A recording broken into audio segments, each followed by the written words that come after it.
Mr. Boyle, you may continue with your cross-examination. Doctor, in order to move this along, should. I want to give you this exhibit 1/7 PS3R. I tried to draw draft a little papers here. I showed these to Mr. McCann. Basically, what I've done, Doctor, was to go into the chapter called personalities. Yes. What I get one here on.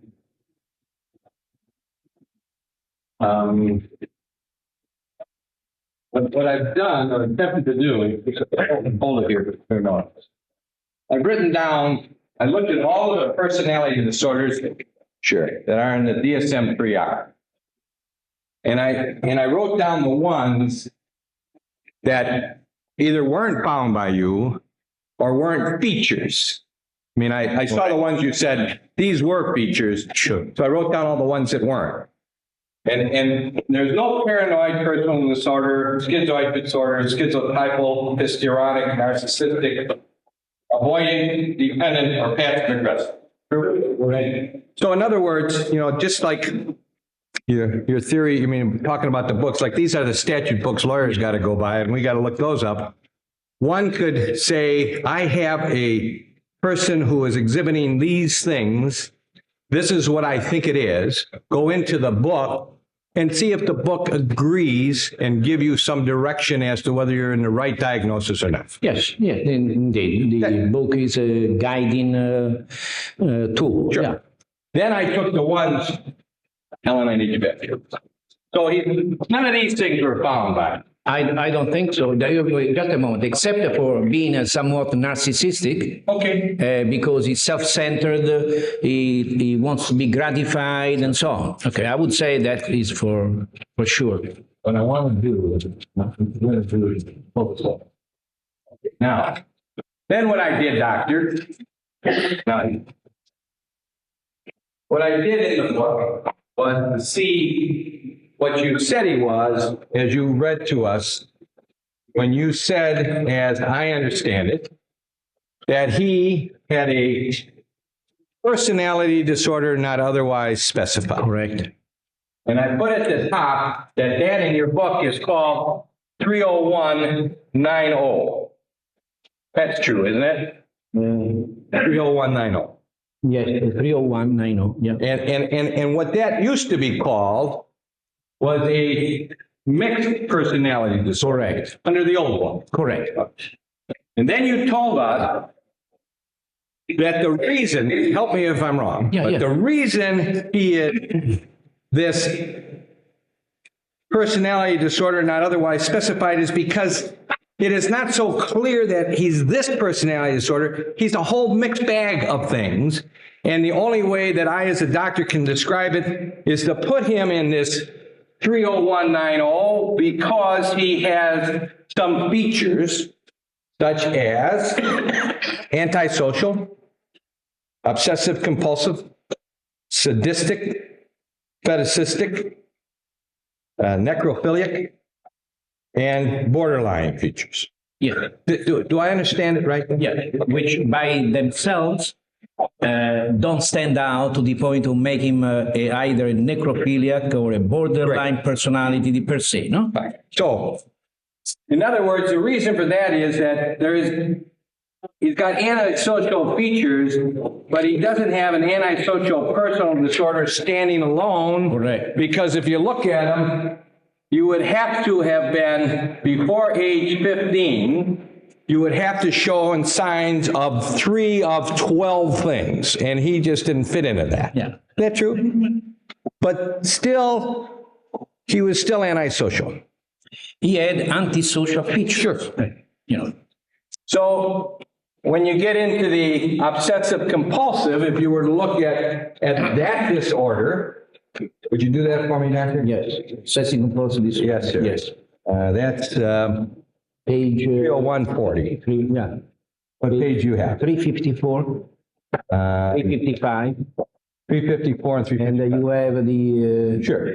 In other words, if I were to look at, well, that's, yeah, if I were to look at that, 301.40, in order for a person, based upon what this conglomerate of doctors feel that put this book together, a person would have to have 5 of the following symptoms or showings to put them in. He would have to be either or a combination of a perfectionist that interferes with task completion, preoccupation with details, rules, lists, unreasonable assistance that others submit to exactly his way, excessive devotion to work, indecisiveness, the decision-making is either avoided or postponed or projected, overconsciousness, scrupulousness, or inflexibility, restricted expression of affection, lack of generosity, inability to discard. So when you looked at Jeffrey Dahmer and after finding out everything he showed some features of that, but not enough that you would say what he is an obsessive compulsive personality disorder person. Right? Correct.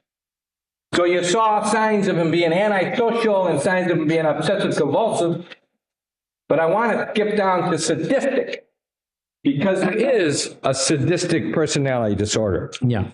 And it's that, if I may, Doctor, that I see that on page 369, more of an appendix to that, their personality disorders. But to be a sadistic personality disorder, it could not be done solely for the purpose of sexual arousal. Can be done if you're right. Yeah. So if the only reason I'm sadistic is because I really don't like people and I don't get any sexual arousal out of it, correct, then I am not in this personality thing. Then I'm a sexual sadist. Yes, but you see, you do have some sadistic features. Oh, still. sure, I understand that. Okay. But if I am doing what I am doing sexually for my own sexual arousal and I'm being sadistic about it, then I'm a paraphilic. I'm not a personality disordered person, correct? But he may have some, let's call it paraphilic features. Okay. Why not? That fit the personality disorder. I didn't exclude that. Indeed, today, if you remember, the last one was necrophilic. We'll get to that. Feature. Okay, fine. So, is it clear, or did you believe that what he was doing, this business about this obsession with sex, was he doing it for his own arousal, or was he doing it to hurt people? First of all, I would like to say he was not obsessed with sex. He was obsessed with the idea of possibly finding someone who would love him. Okay. But, and with whom to have sex.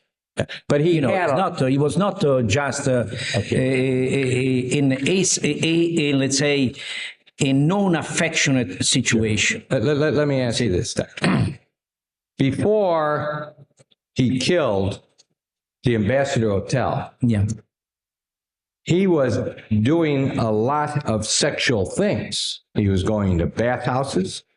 He was drugging people and having sex with them. He was having consensual sexual liaison with men in motels and hotels.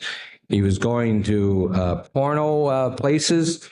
He was doing a lot of things that one would say, this guy is a very active sexual kind of person, right? Sure. Normal people, average people would say he's a sexual maniac.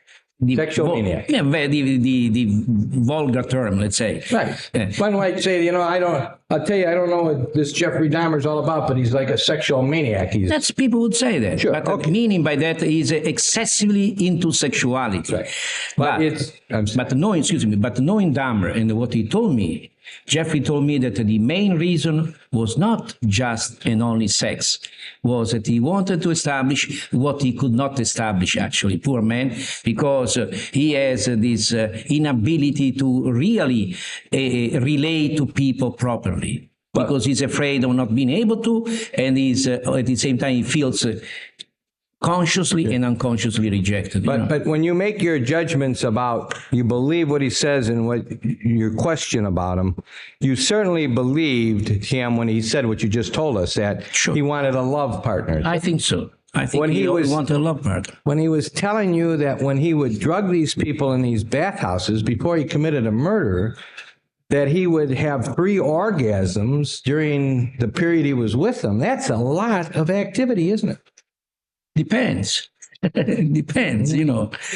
He's a young man, you know, and you know, I don't think we can draw that conclusion. You It's a lot of know, activity for someone. you know that he didn't go into the bathhouses until after 2 o'clock in the morning, didn't he? I know that. All right. So these sexual activities that were taking place between him and these people were after 2 in the morning and before, obviously, when he left the next day. I mean, you didn't stay there for days at a time. Sure, Right? Okay. sure. All right. So I think it's clear that, and I appreciate you helping me out. You said he was like a sexual maniac. This is a person who wants a lot of sex. Wouldn't you say that? Yeah, I would say that, but I would like to qualify if you allow me. Please, the anything fact you want. that he had so many, as he said, sexual contact does not even mean that he had sex. We have no basis to say he actually had it. But let's assume that he had it. Okay. Okay? Maybe he was not too potent anyway. All right. Who knows? Sure. Okay. So we don't know about that. But you do agree that for him to have this sadistic feature, under your definitions in the psychiatric manual, that's sadistic features is really part of a personality disorder because it can't be sexual sadism, because sexual sadism is you're having sexual arousal for yourself by hurting people. So you never found him to be a sexual sadist, did you? Sexual sadism, a pure sexual sadism? Yeah. No, Okay. no. Yeah, no, never. Now let's talk about his fetishism. It's my understanding that if you got a fetish, your fetish is towards a thing that you want to maintain or touch or feel, and it kind of overpowers you. You become, this is your object of your desires. Not continuously, though. Not continuously. There are certain moments when I know many people who are fetishistic in behavior. They work, they do many things, they hold high positions in society. And for instance, I know one who is a man who wears a woman's stockings, you know. And he was a patient of mine, but he was an excellent individual. Otherwise, he had a high position and so on. So he was not always, you know, acting upon this fetishistic Here's drive. what your book says. It's not my book. Not my book. Well, these aren't my books. Yeah, but they cover my conduct. this is not my book. This is a book that is used as a guide. Okay, Please. let's talk about your guidebook then. Sure, okay. Your guidebook says 30281 fetishism. Over a period of at least 6 months, recurrent, intense sexual urges and sexually arousing fantasies involving the use of non-living objects by themselves is an example, female undergarments. Yeah. That the person has acted on these urges and is markedly distressed by them. That the fetishes are not only articles of female clothing used in cross-dressing, transvestic fetishism, or devices designed for the purpose of tactile genital stimulation, for an example, a vibrator. Yeah. Now, is it your claim that Jeffrey Dahmer fits within this fetishism? You know, my claim is that it's more than that. That the original fetishes described by Kraft-Ebing, that is recognized as has been the greatest authority in this kind of psychopathy, is that fetish is primarily a part of the human body. Okay. But let's not talk about that, gentlemen. Let's talk about your guidebook. My guidebook is I cannot follow that way because my guidebook is a guidebook. It's up to me to decide what I think is going on. But I just read to you what the guidebook says is a fetish.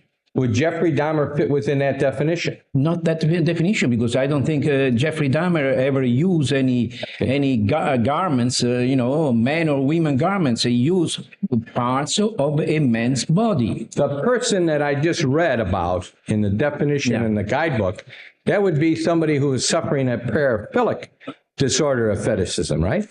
I don't know. What page is 283, Doctor. 283? Yes. Yeah. It's under sexual disorders. 283, sir. Here, fetishism. Isn't that in the chapter on sexual disorders? 302.81, fetishism? Yes, sir. And it is a sexual disorder. You see, my feeling is this, that I didn't read it, I will. No. That one cannot cut the individual as you cut a piece of a pie, let's say 10 pieces, 5 pieces, and so on. Sure. The individual is more complex. I understand. And I believe that the idea of talking about sexual deviation per se doesn't mean anything, because an individual is, first of all, a personality in action with many facets. Of course. Okay? Of course. So to take just a behavioral manifestation of this person and to call him as they do, because I grant you that they do say that. Okay. You know, they do say that. I think is not fair. Fine. We are much more than just a fetishism or this or that. We are people. That's what. The guidebook says that if you fall into the category of having this sexual disorder, you're paraphilic. The guidebook, yes, but even Mao Zedong book used to say many things. I don't believe everything that is there. Okay, good deal. The way it's described. I understand. Next question. If I were to read what the guidebook says Good. about personality disorders, where you, by your words, have classified Jeffrey Dahmer in 30190, they never use necrophilia as a part of a personality disorder, do they? Correct. That's why I say necrophilic features. Features. Features. We have to define what we mean by features. Let's assume that you came to the conclusion that Jeffrey Dahmer was having recurrent, intense sexual urges and sexually arousing fantasies involving having sex with dead bodies. Let's assume that you make that. No, I don't make it. No, I didn't ask you that. I said assume that you did. Would he then be a necrophiliac under the sexual disorders of paraphilia? If Jeffrey Dahmer would go around and, let's say, thinking continuously and only about that, I would say that he's a necrophiliac. But not otherwise. Okay. Jeffrey Dahmer is a personality in action. Jeffrey Dahmer, I think we do a disservice to Jeffrey Dahmer in calling him this, that. Jeffrey Dahmer is a human being who is who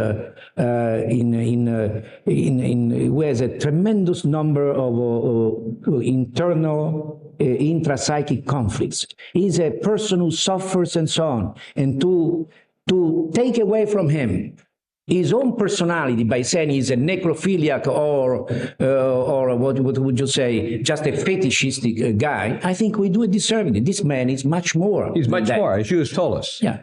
What he is he's obsessive compulsive. He has features of being obsessive compulsive. Yes. But not in and of themselves. In other words, as a doctor, you can't say, I found the disorder of obsessive compulsive in him because there aren't enough features there to make it stand alone, right? There are not enough features, but even without my looking and describing along the guidebook, I would say for me, he is not. I've seen many obsessive compulsive. He does not have he does not manifest himself as an obsessive compulsive disorder. So what we have done then is we have found that what you've said is, instead of saying he's just necrophiliac or fetishistic, you're saying the creature Jeffrey Dahmer is a whole bunch of things, and part of his personality is this, and this. And I find that therefore the only way I can categorize him using the guidebook is that he's a personality disorder not otherwise specified. Right? Okay. Now, Isn't that what you're saying? can I clarify? Anything you want to do. Very good. Now, let's talk about what is a personality. Okay. Okay. Then we go to Jeffrey Dahmer. A personality is a composite of a total persons that develops through the years when the growing individual happens to be in contact with his environment. All of us, so-called normal, let's say, have features of dependency. We have sadistic features at times when we're not too nice towards people that we do, we are with, we like, and so on. We have also fetishistic features because when someone of our dear ones dies, what do we do? Certainly we don't have a sexual fetishism, but we try to embrace even the dead body because of the importance we give to this dead body. This person was dear to us and died. And that goes along with the borderline personality. Borderline personality changes mood from depression to elation. We all have these kind of things, not to that degree though. We are a composite of many facets, and we become sick when these facets become exaggerated. And that is what is called personality disorder. Personality disorder, okay? Okay, now, this book, 27, we have it in front of you, Yeah. is called a Diagnostic and Statistical Manual of Mental Disorders. Sure. Now, I don't want you to give me an off-the-cuff diagnosis, but if assuming I'm normal, assuming I'm classified, if I come in and you say, how am I doing? You say, you're normal. I'm not in this book, am I? Yeah, you are there. What mental disorder would I have? No mental disorder. Oh, okay. You are a personality who has many facets. You are loving. You are a little bit sadistic at times, even in courtroom. You know what I'm saying? which is a normal thing because that's your job. You know. You don't think I'm having sexual arousal? I don't think so. Not that time. Not that time. Not that time. But that's What I'm trying to say is, these are mental disorders. That's what the book's called. These are mental disorders. Yeah. And these are the disorders that for many years we've been calling neurotic disorders or character disorders, personality disorder. These have nothing to do with psychotic disorders. The old classification that you still see here, because if you look into, I'll show you, this kind of thing is under personality disorder and non-psychotic disorders. Sure. The heading. Oh, I understand. The guide, your guide, is telling you that. My guide, based upon what you're saying, says that none of these are psychotic. No, I agree with psychotic. But my guide says that if he has certain traits that rise to a certain level, it is not a personality disorder, it's a sexual disorder. And you're saying he does not suffer from a sexual disorder. He suffers from a mixed personality disorder with many different features that form this personality, the total personality of Dahmer. But no single sexual disorder. No single feature takes over as a distinct entity. Is what he has. First of all, I think you said, and correct me if I'm wrong, that what Mr. Dahmer is suffering from is a worse illness than schizophrenia. Oh, Did you say that? Yes, I still, yes, because I've seen thousands of schizophrenics, and no one of them has performed in the manner of Jeffrey Dahmer, killing 17 people. Have you ever been involved in a case where you were called upon to testify as to the mental, I'll strike that, as to the mental issue in a courtroom where the question of the person's mental disease was a sexual disorder? You understand what I'm saying?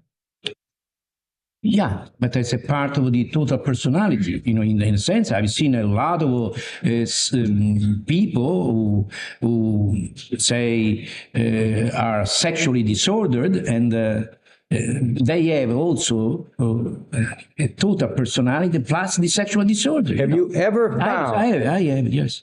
Have you ever found that a person? Is it okay if I stand here, Judge, or should I go back? I'll go back. Okay.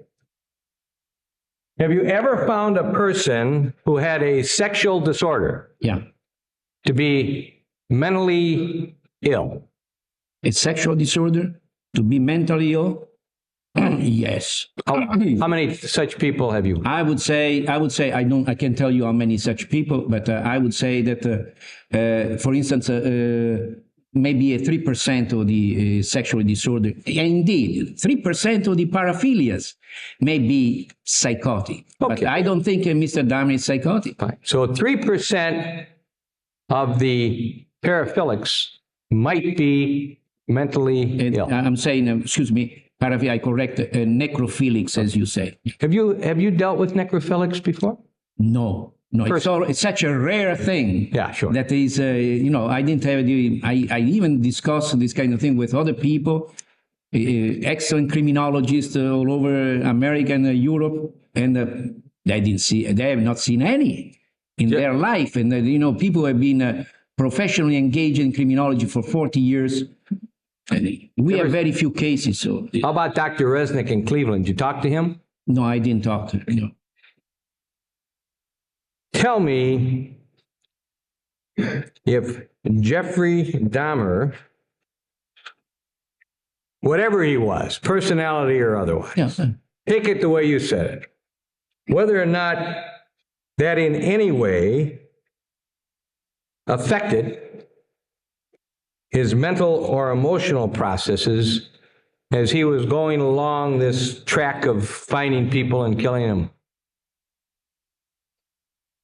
I think that whatever he was doing was a consequence of his own disordered self. I understand it. But when he was doing it, accepting the disorder that you tagged on him, yeah. Was that affecting his mental and emotional processes? To what degree? I don't know. That it caused him to continue doing it? No. All right. No. Is it your testimony, Dr. Palermo, that after Jeffrey Dahmer committed his 5th murder or 7th murder, that he could have said, enough, no more, and never done it again without treatment? Let me say this. I would say that he could have said, and I'll tell you why. Because after when he was before the judge for this otherwise, as he was able to lie and not tell the truth to the judge and to you, Mr. Boyle, he would have been able to exercise the same power and tell the truth. So he was in command. He was a liar. Well, I don't know if he was a liar. I don't want to go, but he was in command of the situation. But he was could lying. have said it or not. He was lying. Wasn't he lying to his probation officer? Didn't he lie to the judge, his lawyer, his family? He was lying all the time. Yeah, but isn't that let's true? call it lying. Yeah, I would say lying. I mean, yes. He is telling untruths because he wants to achieve something. Isn't that why we lie? To achieve something or to deny something? Yeah, I would say that he was, I would say he was lying, yes. Yeah, but not, that he was lying, yes. But doctor, just before he was going to jail to serve his sentence, just before, he went and killed again, right? Yeah. And he took that poor man's skull and put it in his locker at work so that when he was out of the jail surrounding, he'd have this thing to look at. You agree? Yes. Now, my question is, knowing everything you know about him and believe him to have been, and everything that you said, accept it absolutely, on the 9th murder, whichever one that was, yeah, sure. the next morning, Was he able to get up that next morning and say, enough, I'm never going to do it again, and not do it again without treatment? Without treatment? Yes. I think treatment comes after. He was able to say, I'm not going to do it again. I go for treatment and I report to somebody like he did before, and he didn't comply with the. I know that. Now let's see if I can't try the question. Yeah. Let's say that he gets up and says, enough, I'm not going to do it anymore. That's all he says. He gets up that next morning and said, that's enough. I've killed 10 people. It's terrible. I'm not going to do it anymore, ever again. Would he have killed again? Would we killed again? Yeah. You're making you're asking me to make a prediction. Hypothetical. It's a different thing. Yeah, hypothetical. Would I kill again? I'll tell you. I think Jeffrey Dahmer is a dangerous person, and even though suffering from this kind of illness that I call mixed personality disorder, his problems are so deeply rooted that yes, he could say, I don't want to do anymore, and I will go for therapy, and the therapy will, even though the prognostics may be somewhat shaky, he would have been able to be helped somewhat, but I do not know whether he would, I wouldn't trust his behavior, honestly. But if he doesn't go for any help at all, he's going to kill again, right? He's going to kill again? I would say so. Sure. Yes, I would say so. He would have to be put on some medicine to stop these urges he was having, wouldn't he? I don't know. That is up to the doctor that will reevaluate him. I would say that he needs, and he deserves, because he's a young man, intensive therapy, physical therapy or psychotherapy for a long time. Now, you call it what he had an illness, right? I mean, you've said that, whatever his illness was. Yes, a personality disorder, mixed type, is an illness. Right. Is it a mental illness? These are semantics. The mental illness, it is a mental illness, but it's not classified under what is called psychosis. I understand. It's a neurosis. There are two things. Very serious, very serious. There are two things that most all of us know we can and can't do. First of all, I know that it is wrong for me to come up and steal your wallet. I know that, correct? That's called cognitive, right? Sure. So knowing that, I can still walk up, knowing that, reach in and pull out your wallet and walk away with it. That's called volition. Yes. What part of Jeffrey Dahmer was this illness affecting? The cognitive or the volitional or neither? As far as I know, from what I learned from Jeffrey Dahmer through the examination, Jeffrey Dahmer knew exactly what he was doing. He was planning whatever he did. He had taken precautions, very, very, I'd say, good ones. And he knew the consequences of his actions, but he did not want to stop it. Okay, so the cognitive is out of the question, and now we're talking about the volitional. It's your testimony that with this illness, he could conform his conduct to the requirements of law. Yes, yes. But you have just said that if after the 10th killing, he woke up in the morning and said, that's it, no more, he would have killed again unless he got help in treatment. But he was able to stop it like he did many other times before, because between the first homicide and the second, there was a lapse of many years.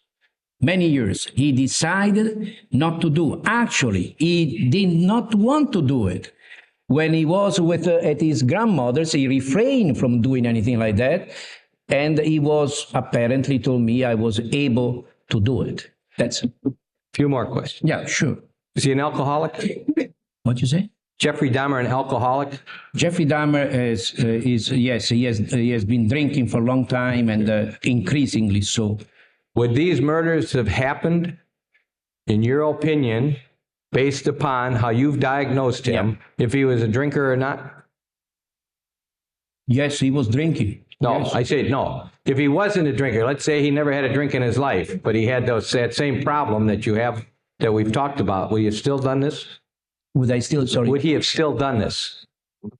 would I still done it? Would he? I think that he would have still done it, only that the alcohol facilitated, as he told me, this procedure. But he still would have done it, whether he is. I think so. Now, without trivializing this, I don't even know why I try that word. It's a tough word. Without trying to make light of this, you're telling us that because he didn't kill between 1978 and 1987, that meant that he didn't have to kill. He wasn't being forced to kill by some kind of mental illness after 1987. Isn't that what you're saying? No, I say that he was able, capable of refraining from doing whatever he did before, whatever was bothering him, to the point of not doing it. Let me ask you this. Yeah.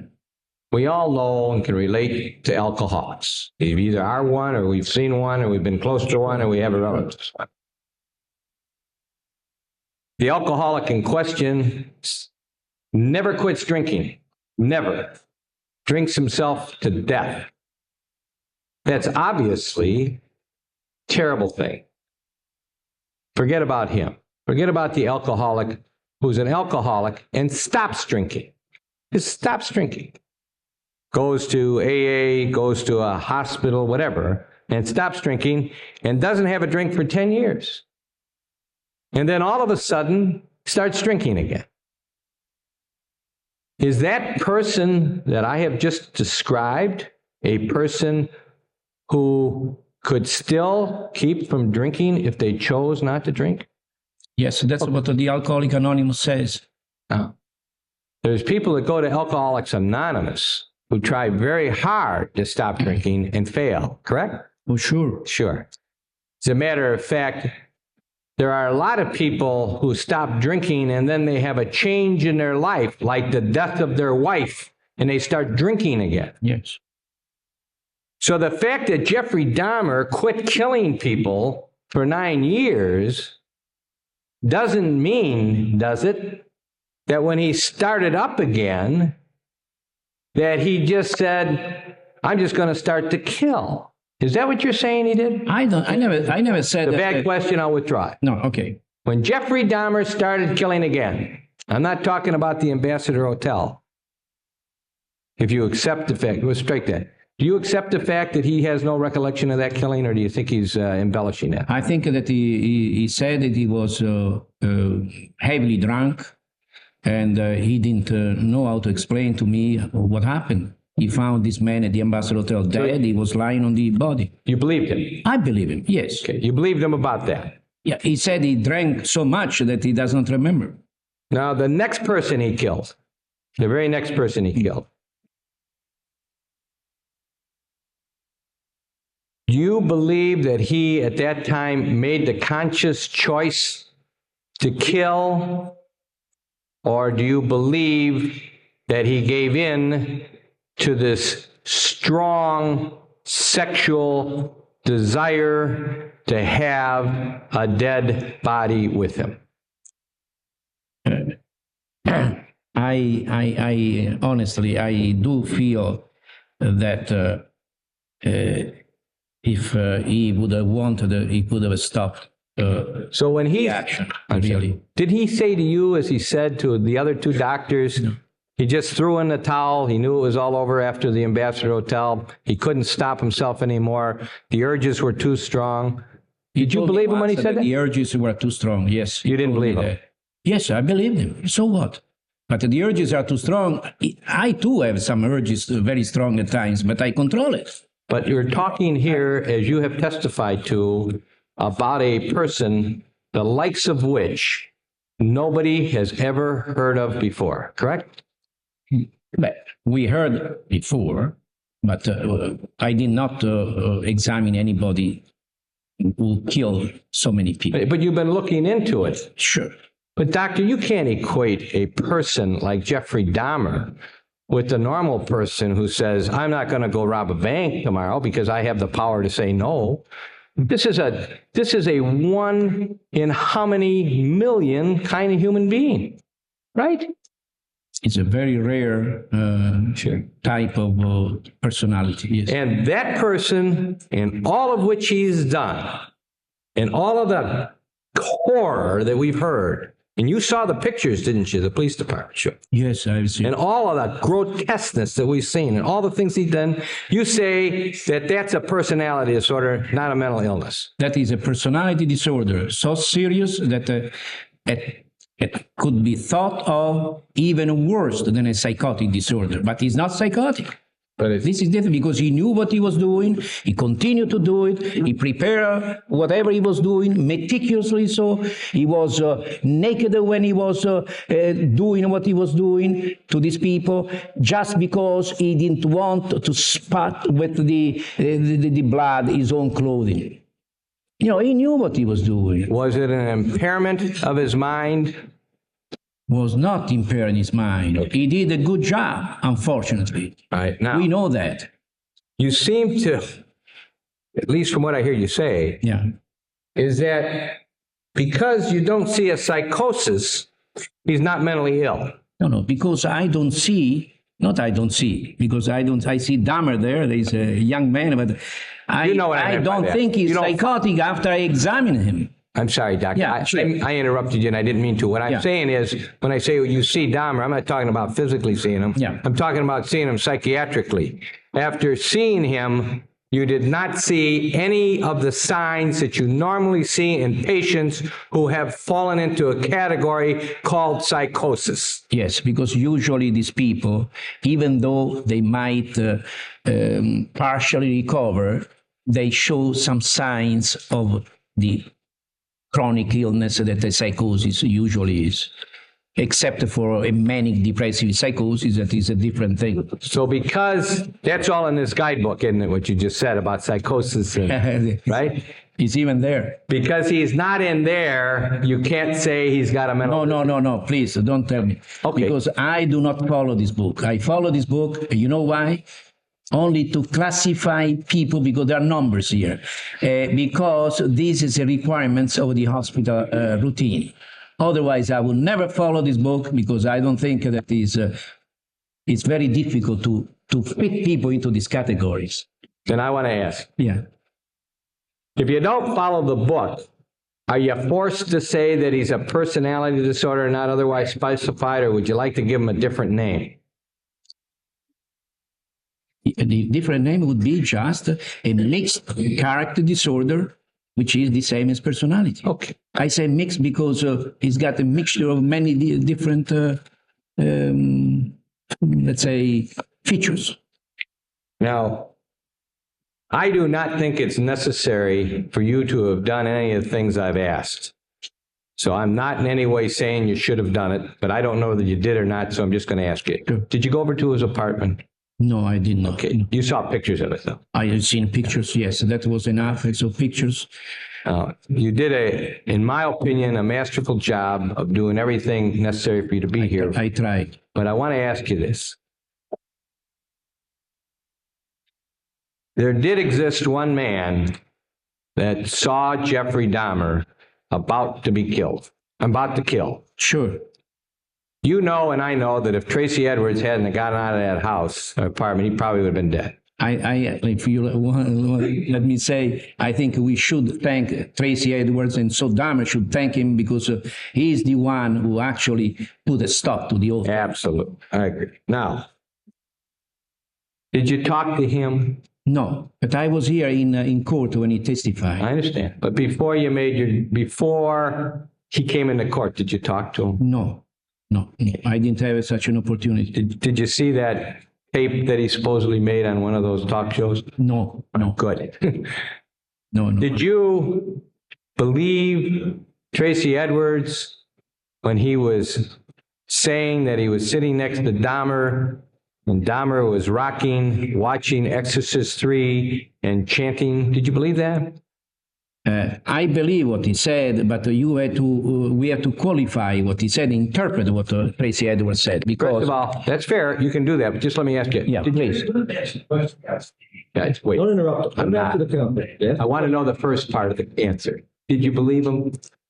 I believe, but I have to qualify that. Now I want you to tell us what you believed and what it meant to you. Okay. What meant to me was this, that Tracy Edwards went with Mr. Dahmer, went to Dahmer's apartment, and there, all of a sudden, Dahmer's handcuffed him in one wrist, I don't know. And at the same time, I think he was trying to handcuff him on the other side too, because he could probably better dispose of him. This young man was very strong. Tracy Edwards is strong? Yeah, well, so when I mean strong in the sense he didn't get frightened by this, apparently, to the point of despair, and he reacted in a way that brought to his escape eventually. He did say that then Mr. Dahmer brought him into the bedroom where, previously to that, he had gone, Mr. Dahmer, to turn on the television set or the tape that he had on it. And that he noticed, first of all, he realized that, that Mr. Dahmer, something must be wrong with this guy. And he used the word, I think, I thought he was crazy, like everybody would have thought. And while he was there, probably frightened and so on, he did see that Mr. Dahmer was humming, I think. He did hear, this, and he was watching the television, humming and so on. My impression was that at that moment, Mr. Dahmer was humming like many people do hum at times, just to spend the time, pass the time. But he was actually thinking how to get that person and all of a sudden and handcuff him. This was what Mr. Dahmer was doing. He was humming and thinking, how do I get him? That's my impression of what he said. It's a fair interpretation. Now, how about when he got him on the ground and he was laying over him and had his ear to his heart? What do you think of that? What was that? How did you interpret that Mr. Edwards told? I don't... if he was over him, he has to, I don't know why. I have no interpretation for that, except that it was an accidental thing. How about the fact that Mr. Dahmer had a knife out at Mr. Tracy Edwards' side? What do you think of that? Sure. I thought probably eventually he would have killed him. Yes. Eventually he would have killed him. I have no doubts about that. But, you see, that's why I say in my report that I don't believe that this behavior was actually sexually necrophilic stimulated. I think it was, we are dealing with a young man who has a pent-up aggression within himself, and all of a sudden this aggression, let's say, erupts. Actually, if you want to hear what is my interpretation of the whole thing, I can tell you. I believe that Jeffrey Dahmer killed these people eventually because he wanted to kill the source of his homosexual attraction. By doing that, he would kill what bothered him. That's my interpretation, the dynamic interpretation. Doctor, what you're saying is he hated his homosexuality. Correct. He didn't know how to deal with that. And when he was killing these people, even though he told you he was certain some of them weren't gay, he told you that. But the majority, you see, some were not gay, but some were very good looking and they were muscular and so on. And so what he was doing was killing himself, in effect. Yes. And then he was preserving the body parts for what purpose then? As a trophy. It's a trophy. A trophy of a killer, of a predator. And like we have, I have friends who are hunters. If you go to their home, there are a lot of trophies there. Jeffrey Dahmer was doing the same thing with this kind of supposed to be temple.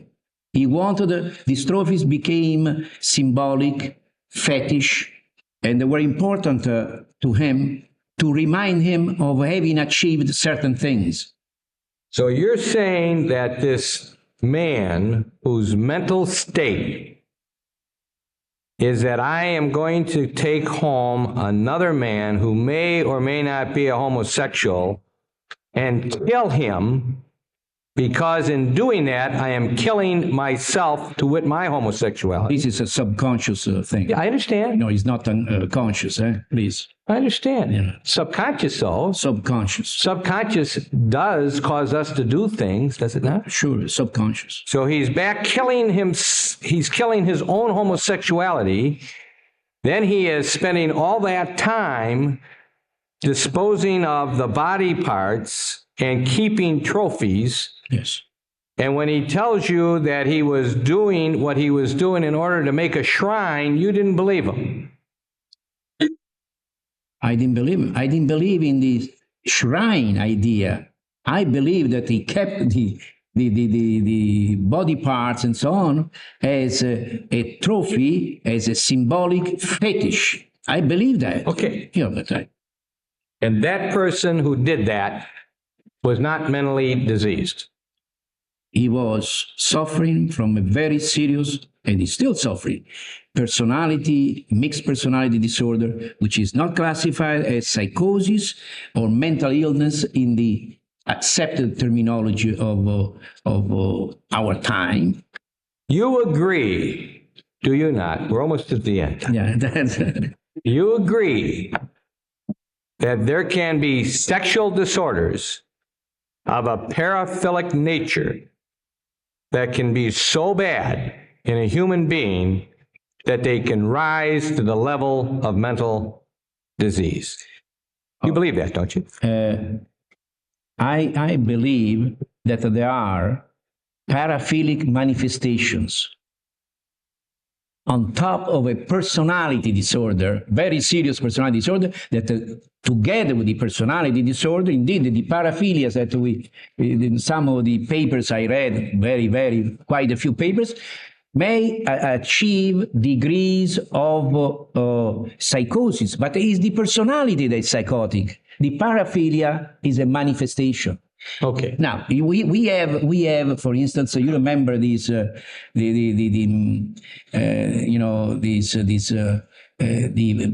idea of the vampires, werewolves, and all these kind of things. Was Bela Lugosi was portraying this kind of thing on television. These are a little bit of exaggerations, and Sure.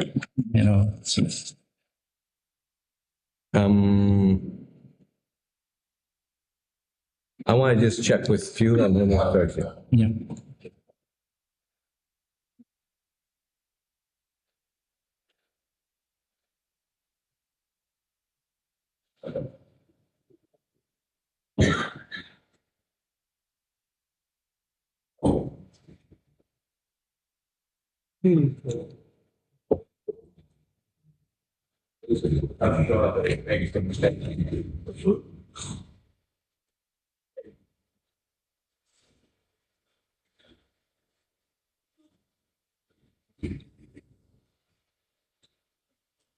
Do you believe when Jeffrey Dahmer said that he went to the funeral parlor to try and find a body, and he found one of a young man that he found attractive, and a couple of weeks later he went out to dig it up to bring it home? Do you believe that he was trying to do that? Honestly, I have to say, he never told me that. Oh, he never told you that? No, he never told to Dr. Friedman, I don't know where is it, either. We were very surprised to hear that, or we didn't know that. Let's assume that he is telling that to other doctors. I mean, that's not any big revelation. I tried it one time. I'm asking the question, if that were true, would that in any way alter your opinion? Not at all. Now, do you feel that Jeffrey Dahmer had sex When you went and saw him and you read the police reports, it's clear that he was really telling the police that he was doing a lot of sexual stuff after death. True? I mean, just that. That's, Yes, but not to all the corpses, let's say, But he was doing them to at least some.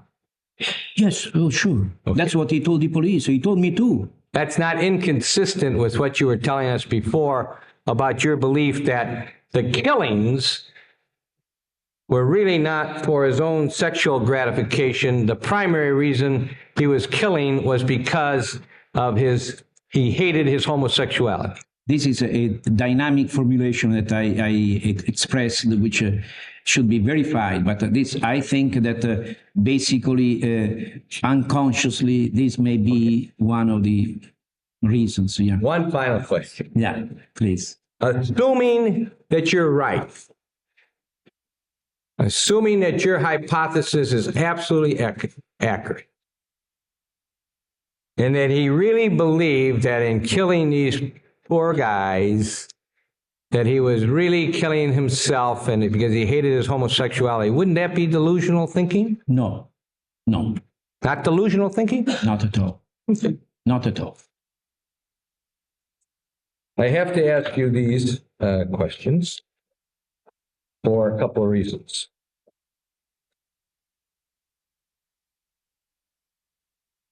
I just remember there's some little notes there. He never told you, did he? He never told you that he drilled after death, did he? Did they drill after death? After death. Yes, he told me. On all the people? No, in 4 people. No, but did he tell you I drilled after death on 4 people? Yes, he told me. I have my notes. Sure. Say Do me a 4 favor. people. Just satisfy me, not now, but Yeah. later. Just go in there and show me that in your notes. You don't have to do it now. Okay, fine. Did he say to you that I got a kick out of the killing, or did he say to you, I only did it because I wanted sex, and the sex was the satisfying part, not the killing part? What did he tell you? Did he enjoy the killing? Let me see. Enjoy the killing? No, I think what he said that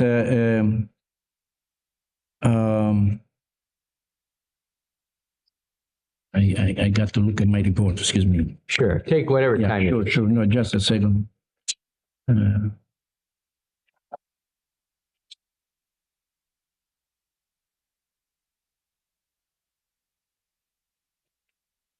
I think what he said was referring to the entirety of this happening. You know, But he never said I enjoyed killing people. He never told you that. he said no. He said that he enjoyed logical. He enjoyed sex with his people. Okay. He enjoyed sex with his people. Okay, Yes. sure, but that was a means to an end. The killing. He didn't say I want to kill him. No. Okay. I don't believe that he actually he killed. Yeah, but he didn't killed. enjoy He it. made the choice to kill, but that's not the primary gratification. I don't. I think we cleared it up. I just wanted to make sure because we thought you quoted him as saying that he enjoyed the killing. He's never admitted to enjoying the killing. Did he ever tell you that he felt remorse? I would say that he didn't. He said, "I'm sorry that it happened. I like to make, if I remember well, amends in some way. I know that I did terrible things, and I had to pay for it." That's what he said. Didn't he express the fact that he hurt a lot of other people, including all the victims' families? Sure, he did, and yes, he did say that. He did say that. What about this business about you use something, and at least I thought you did, about black people. He never said that he was afraid of them. What he said was that he's afraid what might happen to him after, but he never said he's afraid of anybody of any certain race, color, creed, did he? No. he's afraid. No, he said specifically that he was afraid. That's why there was a little bit of paranoid thinking that we cleared with him, Dr. Friedman and I. And he said, I am in jail, in prison, and the majority of the prisoners are black, and I'm afraid that they do me in. He's talking about the future, though. The future and the present now. Yeah, that's now. right. I mean, now. Before this, the incarceration, no. Yeah. He was not afraid of blacks. No. And as a matter of fact, what he told you is he'd been hearing things said in jail about, he hear people taunting him. Sure, taunting him. Sure, yeah, okay. so sure. He rarely ever had consensual anal sex at the bathhouses. He always put him to sleep before he would do that. No, not always. No. At the beginning, he had it. At the beginning, he had it, yeah. But he had it most of the times. And see, I believe, and I'm quite sure that he told me that. Actually, I have a note that he began to use this potion in order to escape from the bathhouse while they were asleep. Sure. Because he didn't want them to perform on him, the same anal intercourse that he did on them. So it was a maneuver. 3 more questions. Even 4. When he lived with his grandmother, he paid rent? Correct. He did the chores? So he told me, yes. He wasn't freeloading, was he? No, not at all. What was your understanding of his ultimate gratification? Your understanding of what he told you as to his ultimate gratification from all these killings? From all this killing? Let me say, he was not really gratified from the killing. I don't think so, from what he told me and what I understood. He was afraid that they might abandon him. Yes, he did say that, and he enjoyed being together with them. That was the gratification of him being with them sexually, and again, being afraid that they would abandon him. Have you treated, as a doctor, people who would come into the guidebook that would be within sexual disorders, to wit, paraphilics? Have you treated them as a doctor and given them direction and treatment and medication? I would say that I've seen all the paraphiliacs, except this particular necrophilia. I've seen all of them. And obviously, from my point of view, they always had some kind of personality disorder. They came to see me either because they were anxious, they were a little bit depressed, they were concerned about being discovered by other people, maybe family, police, and so on. Yes, I did treat them with psychotherapy, and if they were depressed or anxious, with some medication. No person that you ever saw who was a paraphilic was psychotic. No.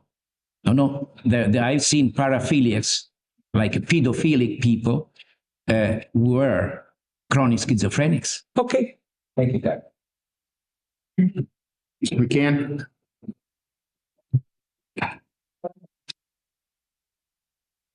Doctor, just so we understand, these are laws, aren't they? Filed here. I don't know. They impose law on citizens in the state of Wisconsin adopted by the legislature. Is that true? I think so. This DSM, the book here, that doesn't impose law on anybody, does it? No, it's a description. Some people get together that have no legal ability to impose law on anybody.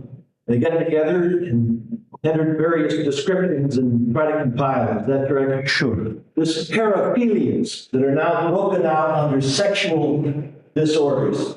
Indeed, when under DSM-1, they were treated as personality disorders, weren't they? Correct. They were. This is just a different description of it several years down the road. Am I accurate in that? Correct. This is true. Have the paraphilias changed at all?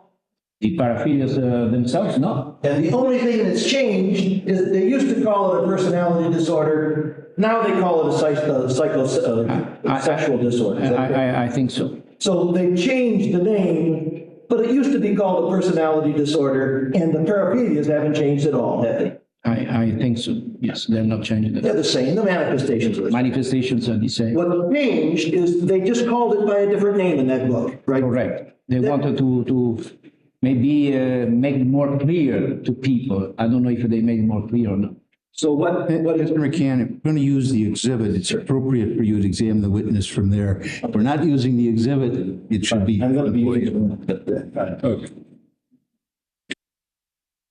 So what's changed is not the paraphilias, but they used to call it a personality disorder. Now they've given it a Greek name of paraphilia, moved it to a different portion of the DSM. Is that correct? Sure. But the paraphilias remain the same. Just so we know, this doesn't impose anything on psychiatrists, does it? Not at all. It's a suggestion how to name different things so that it can help people when they communicate, psychiatrists, with one another. Yes, but Indeed, when you open to the cautionary on page Roman numeral 29. page 29. Yes. Roman numeral 29, not page 29, Roman numeral 29. Where is it? You see, I'm not even. You'll know the Roman numerals. Yeah, I know the Roman numeral, but I don't know where is it. This. Well. It's right at the front. It's about Oh, I see. cautionary statement. Cautionary statement. Yeah, I have it. All right. Would you read that whole last paragraph? Wait a second. You may read it a full time. But let me see where you are, because this is it's already a confusing book. This. I've got the cheap edition here. Oh,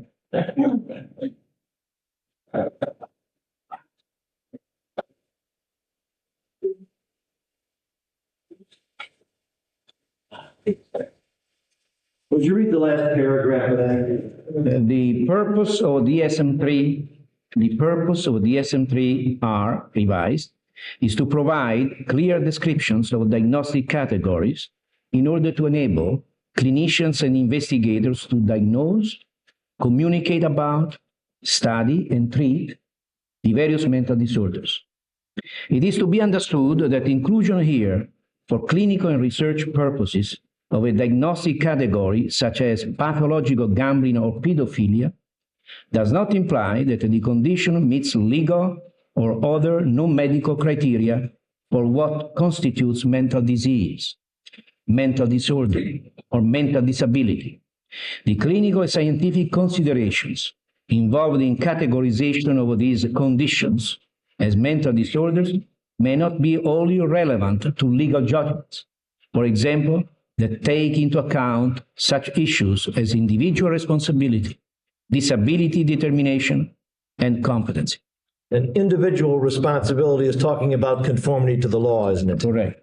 Indeed, if one turns, would you turn to page 150 of the manual? Oh, 150 of them. Okay. Number 292, captioned nicotine-induced organic mental disorder. Correct. Are you familiar with that? Yes, I'm familiar with Would you read the second paragraph, the one that starts the essential feature of this order? The essential feature of this disorder is a characteristic withdrawal syndrome due to the abrupt cessation of or reduction in the use of nicotine-containing substances, e.g., cigarettes, cigars, and pipes, chewing tobacco, or nicotine gum, that has been at least moderate in duration and amount. The syndrome includes craving for nicotine, irritability, frustration, or anger, anxiety, difficulty concentrating, restlessness, decreased heart rate, and increased appetite or weight gain. And under the DSM manual, by their using their medical description, anybody really that's quit cigarettes recently is mentally disordered under this manual. Is that correct? Yeah, that would be correct because it belongs to this diagnostic and statistical amount of mental disorders. Obviously, no one would refer, no average citizen would refer to a person because they recently quit cigarette smoking would refer to that person as mentally disordered, would they? That's correct. But you see, the fact is that most psychiatrists do not think that anxiety, for instance, is a mental disorder. The differentiation is between mental disorders and really mental illness. This is the mental illness are the psychosis, the mental disorders. Many of them are the psychoneurosis, the neurosis, and so the personality disorder. So that one, and you've been how many years practicing psychiatry? Many years, maybe, let's see, 30 years. Almost. All right. When you come in all those years, you've conscientiously practiced it, have you not? Yes, I think so. And when you received this assignment from the judge, did you have a partisan feeling for the defense of the prosecution? Not at all. You were asked by the judge to come in with the most honest opinion that you can. Is that correct? That's correct. That's what you took as your responsibility. Yes. And you were honest enough to say to the jury that, like everybody else, you read about it and thought this guy must be crazy. Correct. You actually entered into it with kind of a bias, figuring he must be crazy for what he's done. Correct. A gut level type of thing. Is that correct? Yes, that's correct. When you came in, did you come in thinking, after 30 years of experience, well, I'll see what this book is going to tell me what I should call this? Not at all. Is that how an experienced person that's practiced for some 30 years? I would never make my diagnosis on this. I use it because in hospitals it is necessary to categorize this kind of illnesses. I believe they do it for insurance purposes.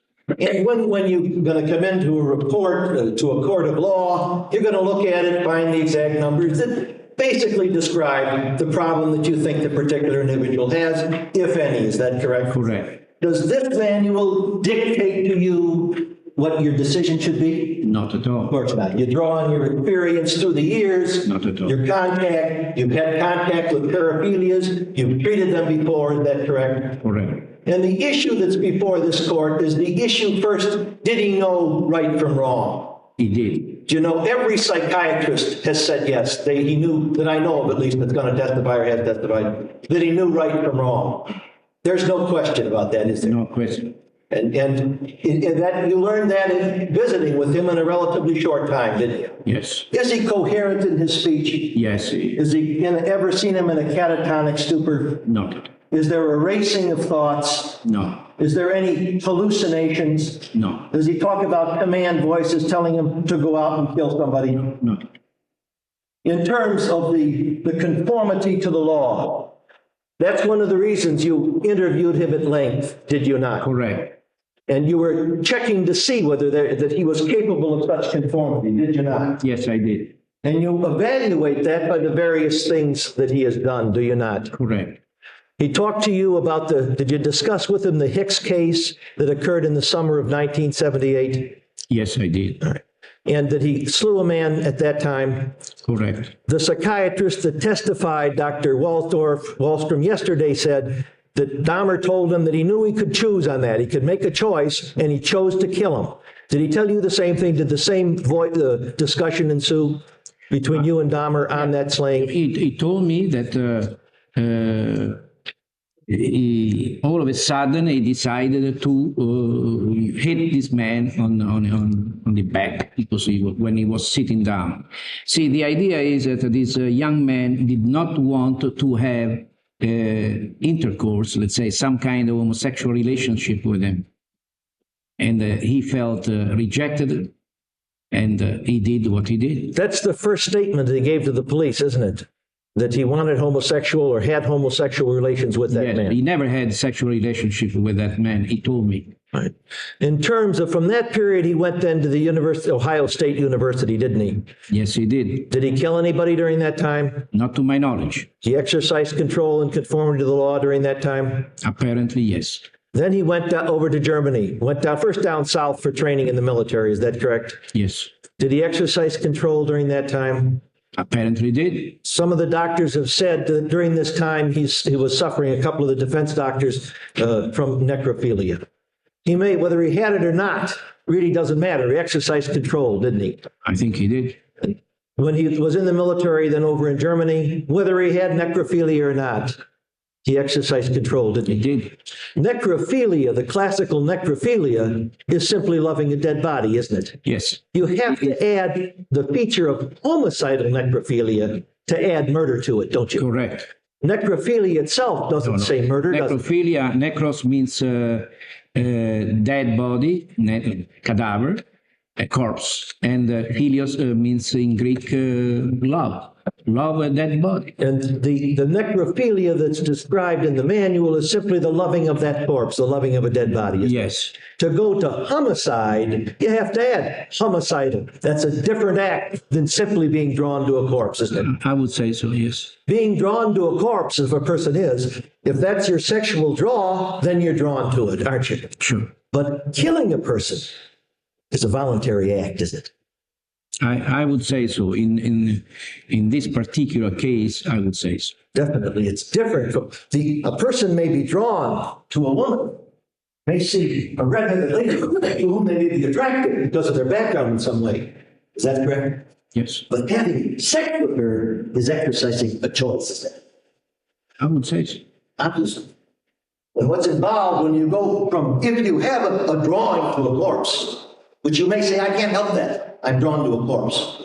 But to go out and kill a man is to exercise a choice. I'm going to object to this. Cross-examination. Well, I know that, but you know, one thing I can always do as a lawyer is object on doing that. I object to the way he is raising his voice and making speeches in this question.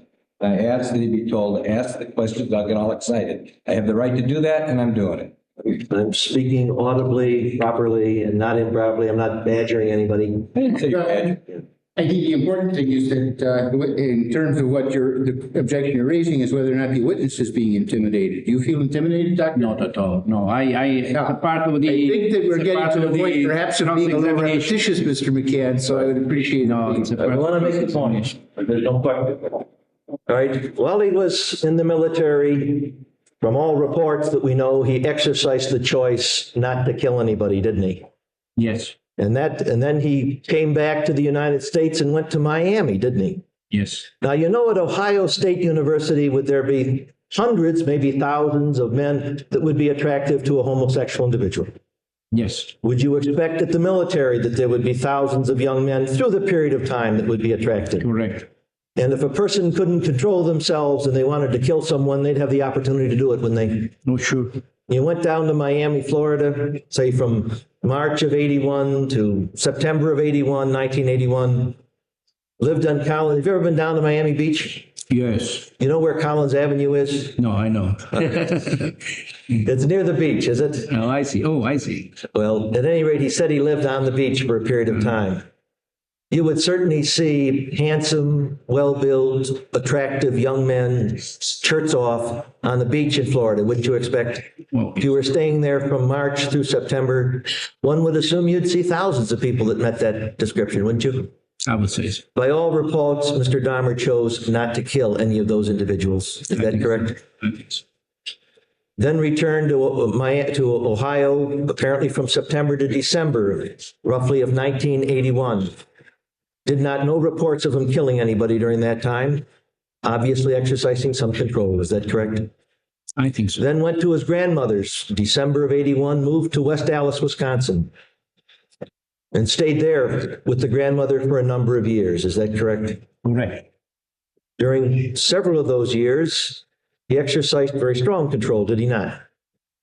Turned to religion, was influenced by his grandmother, and turned to religion, cut back substantially on any masturbation. Is that correct? Correct. Reports an incident at the library. Someone drops something in his lap, a homosexual suggestion. He decides then, over a period of time, at first he rejects it, then he's drawn back into it. Decides to go down. He may think it's right or wrong. You may think it's right or wrong. But the decision to go down to a porn shop or a bathhouse, that's his free decision, isn't it? Correct. Do you doubt for any minute that he was not freely deciding to do that? Oh, sure. He was freely deciding that. Yes. I may say he could escape from the bathhouse because that was not his house. He would leave the people there, drugged, and he was free. He could not use the same method in his own house. Because they'd wake up, you mean, and angry, and what'd you do to me, and so on. Then in any event, then, he starts drugging these people. Is that a decision a choice he made. Yes, yes, yes. And indeed, it was a choice to exercise control over men by drugging them, wasn't it? And eventually he's kicked out of the bathhouses for that, is he not? Correct. Does he stop then? He continues, doesn't he? He makes a choice to move his operations to various hotels, doesn't he? Yes. And the Wisconsin Hotel and the Ambassador Hotel, and he tells you he takes more men there and drugs them, does he not? Again, does that by choice, doesn't he? He's doing it for some pleasure that he draws from this. He draws at least some sexual pleasure from what he's doing to these men when they're drugged. Is that correct? That's a rather hedonistic decision, isn't it? A sexual gratification from doing this to these men.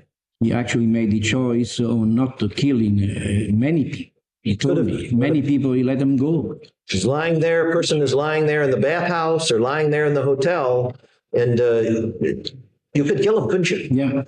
Just take out a knife and kill him or strangle him to death right there. Is that true? A heavily drugged person? Sure. Even as he killed him in his apartment, he could have killed him in the hotel, could he not? Yes. But there's up to the Twomey thing, there's no report of him undertaking to kill anybody in the hotel. Isn't that correct? Right. In the Twomey incident, whatever it was, whatever transpired, a death ensued. Isn't that true? He took him, concealed the body in a suitcase and took it out to his grandmother's house. At that time, did he not? Correct. He then dismembered the body and got rid of it. Isn't that true? Is that true? Correct. At that point, he says to everyone, he made a decision, didn't he? To quit struggling against these inclinations, did he not? Yes, he did. Is that a choice he made? I think so. And that was a choice to yield now to whatever the inclinations were. Is that true? Is that true? Correct. After that, he started planning how he would kill people, did he not? He had been using the drugs in the Dockstader case, the other cases. He starts now, in a number of these cases, to grind the drugs before he even goes out. Is that true? Correct. A conscious choice decision. Does that not evidence a conscious choice? I believe so. And he goes hunting. He looks for people without a car that meet his description. Is that true? Correct. And if the man has a car, he doesn't take it. He chooses not to take it. Isn't that true? Correct. Does that sound to you like a man who can't exercise choice? He just sees a body and he's got to do it? No. Or does it sound like a man who can say, no, I see the body, I'd like that guy, but I'm not going to do it? Correct. He's got a car. He exercised. I don't want to get caught, so I don't take a guy with a car. Does that sound like a choice to you? He made a choice. That sound like conforming to the law, deciding to conform to the law. He decided not to conform. And in selecting eventually the target, he makes the decision. He's got no car. He meets my requirements. I will take that one home. Is that correct? Correct. That sound like decision-making capacity to you? I think he had decision-making. Exercising control with that decision. I would say so. Takes the man home. Sometimes has sex before, sometimes drugs him, and then have sex. Is that true? Correct. That's the decision he's exercising, isn't it? I think so. Control that he's exercising. I think so.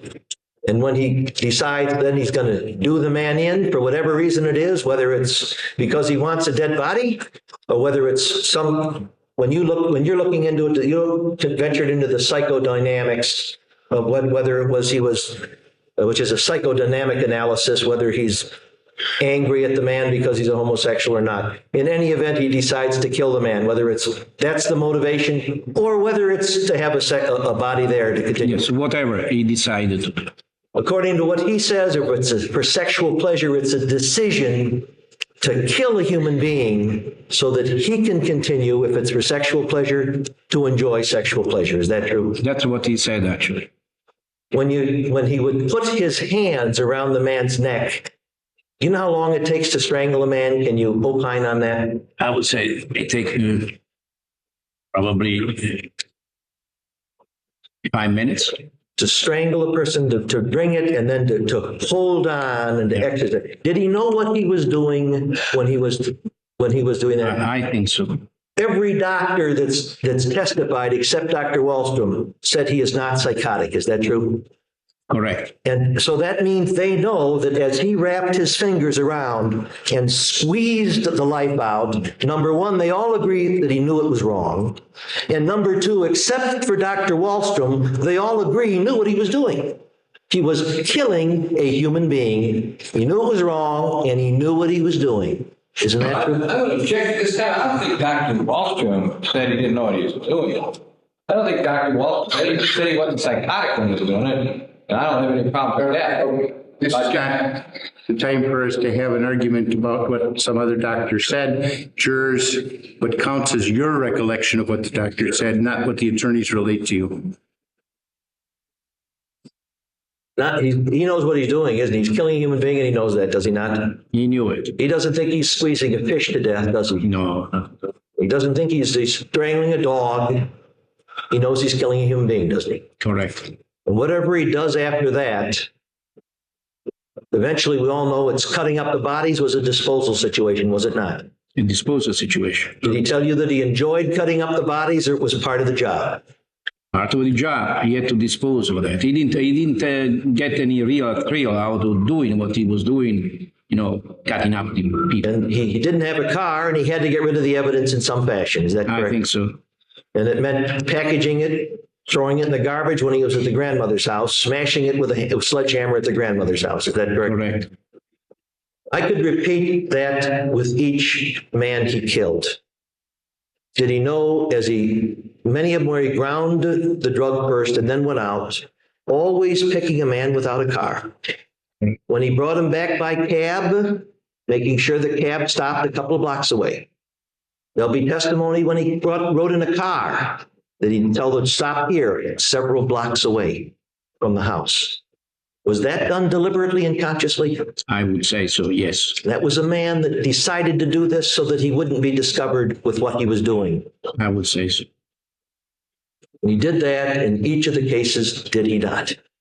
That you're aware of, as he described it to you. Sure. And every time with Miller, when he stuck a knife into his throat, Ernest Miller, did he know he was sticking a knife into a human being? Yes. Did he know it was wrong? Yes. He knew even the reasons why he did it. Did he say to you at the time, he said to one of the doctors testified, Dr. Becker, that he said he had to get some drinks before he could do it, before he could do it to Miller. Do you recall whether he said that to you, if you recollect? Yes, he did say that to me. And that was because his inhibitions were, how did you interpret that? Why would he have to get alcohol? Did he say, I had to get alcohol before I did it? The question may be, I think in his case, many people drink because they want to free their inhibitions, no doubt. But I think in his case, he wanted to allay some of the anxiety that was connected with the procedure. It's not easy just to kill, So if you have a drink, it's easy. And when you summon up, in other words, you're saying you have to summon something up to kill a human being. Is that correct? Sure. To stick a knife in a human being? Is that true? Correct.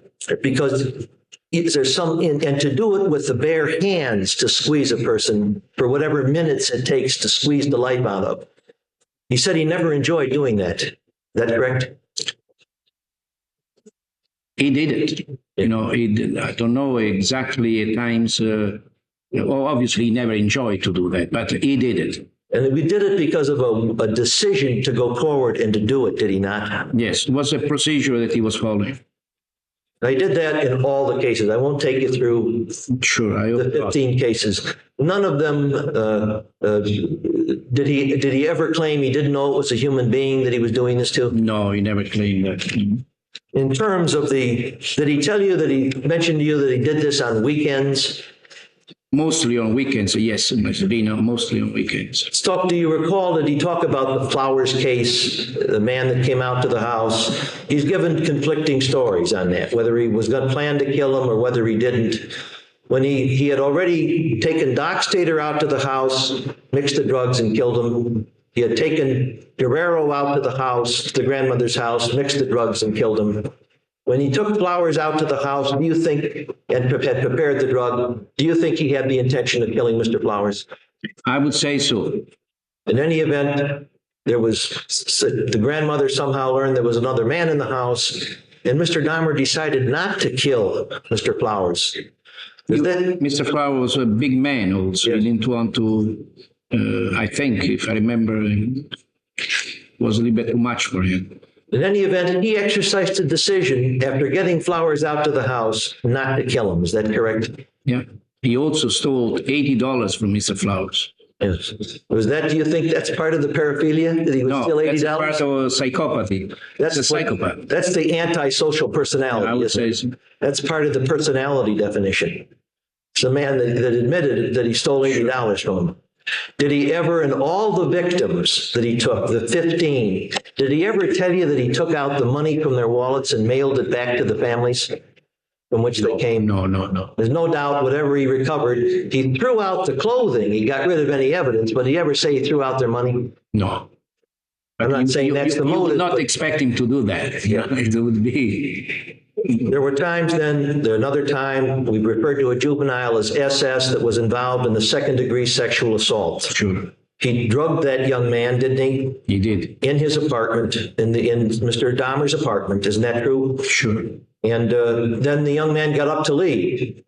Mr. Dahmer told the psychologist Becker that he didn't kill him because he had to go to work that day. Does that sound to you like a man that can't control himself? No, he could control himself. If he couldn't control himself, he'd proceed to kill that young man, wouldn't he?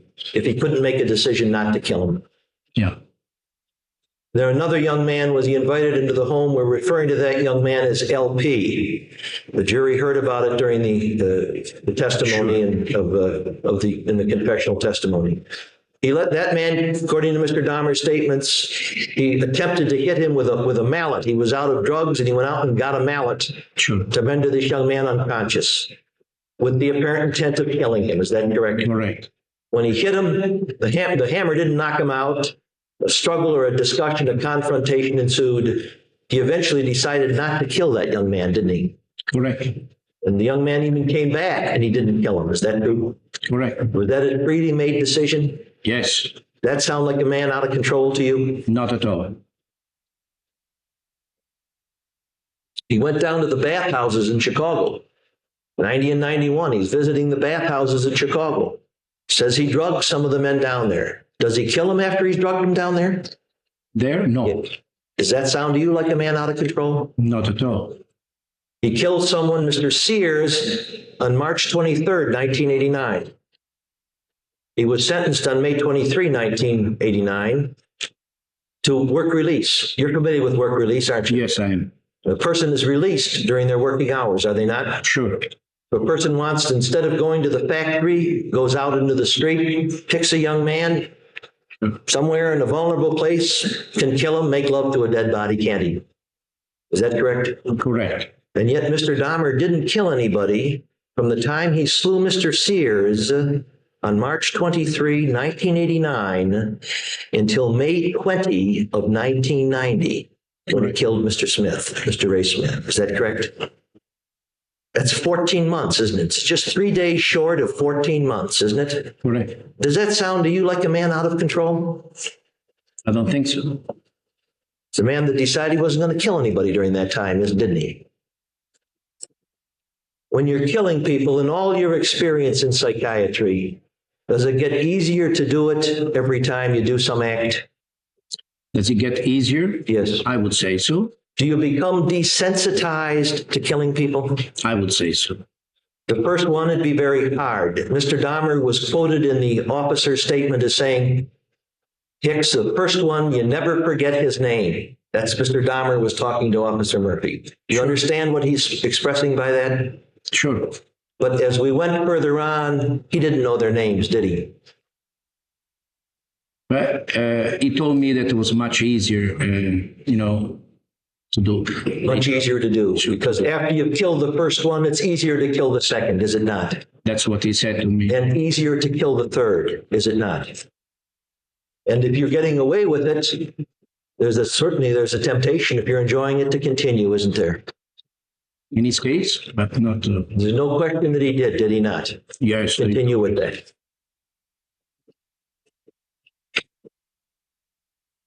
He equipped his room, his residence, with special security, did he not? Yes, he Does did. that sound like planning and control to you? Correct. He lied to doctors to get the particular pill in advance, not just that day, in advance, as the evidence will show. Does that show planning and control to you? Correct. This isn't a man that feels an urge and just sucked in volitionally into it. He does his planning, doesn't he? Correct. And when he crunches the powder in advance before he goes out, as he did in some of the cases, that suggests control to you? Control, yes. And the selecting, waiting until the bars start to close and the hubbub incident to the closing. That sound like control, waiting, selecting a target? I would say so. We've already talked about picking only men that don't have cars. Then taking a cab out, always getting out a couple of blocks from the house. That sound like control to you? He was able to make decisions and control the situation. Get him in the house and induce him to take a drink of the beverage. Is that correct? Sure. And then proceed to enjoy them if he wished sexually and eventually to kill them. Is that true? Correct. Always in his house, wasn't it? In his apartment. Always. With the exception of the Ambassador Hotel, where we don't really know exactly what happened. All of the other slayings were either in the parental home in Bath, Ohio, or in his apartment or at the grandmother's home. Isn't that correct? Correct. Never so out of control that he grabbed a man and took him into a field and assaulted him. Is that correct? Yes, He controlled the environment. He selected the target. Isn't that true? I think so.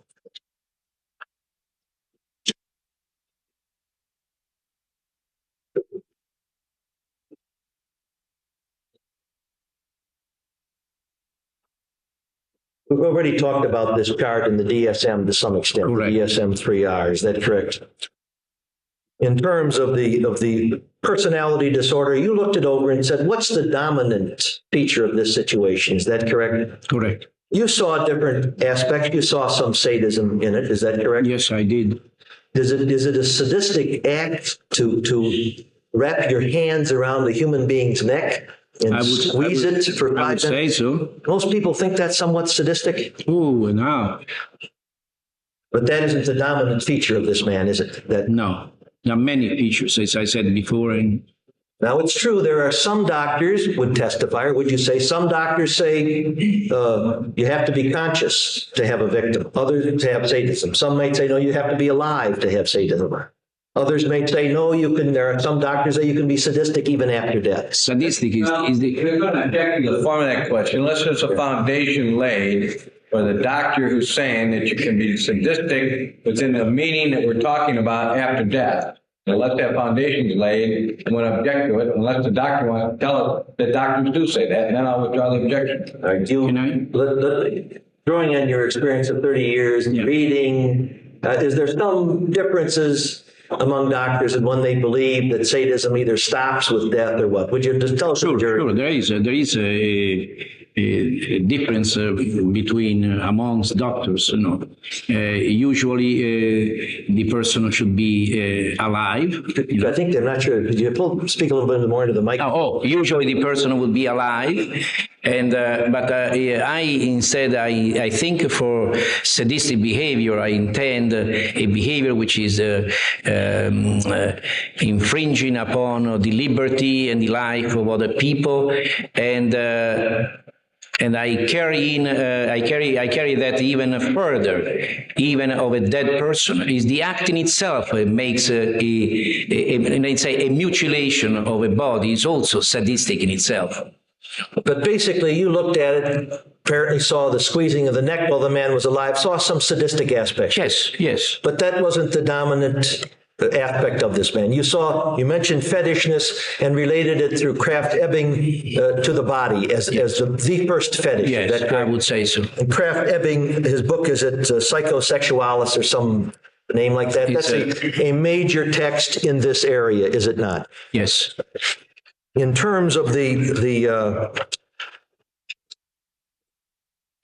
some of the other additional words that you included in there, the obsessive aspect of it, was he dominated by the obsessive aspect of it?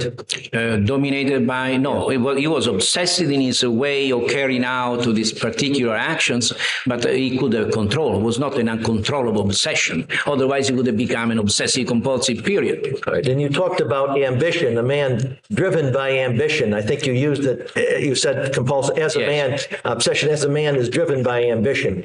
Is that something, a decision within the man to embrace that and go with it? Correct. In other words, he's almost like saying he's an ambitious man. He's a man who wants to be ambitious, the man himself. Now, in terms of going back to your earlier testimony, you spoke that as a resident, you became involved in some degree in a slaying case out in Colorado. Do you recollect that? Correct. Because I spoke Italian and the man didn't speak any English.